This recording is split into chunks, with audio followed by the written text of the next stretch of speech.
کہانی۔ پیارے بچوں، آپ سب مجھے جانتے ہیں نا؟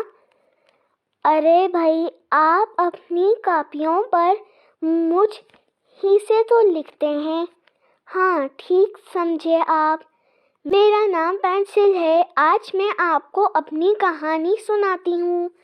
پہلے میں آرام سے ایک درخت میں رہتی تھی، پھر مجھے درخت سے الگ کیا گیا۔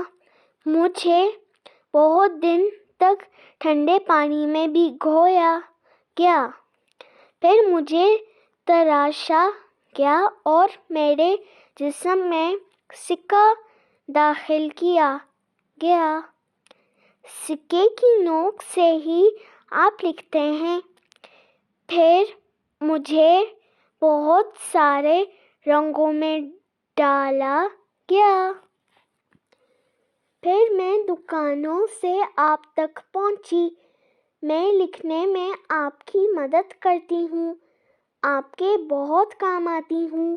اگر میں نہ ہوں تو آپ لکھ نہیں سکتے، مگر کچھ بچے میرا خیال نہیں رکھتے، مجھے منہ میں رکھ کر زور زور سے چباتے ہیں، مجھے چھیل کر جلدی ختم کر دیتے ہیں۔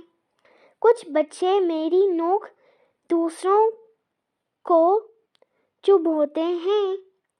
اس وقت مجھے بہت افسوس ہوتا ہے۔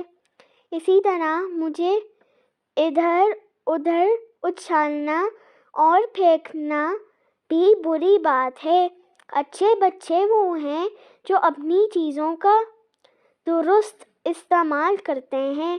مجھے امید ہے کہ اب آپ میرا استعمال ٹھیک طرح سے کریں گے۔ آپ کی دوست پینسل۔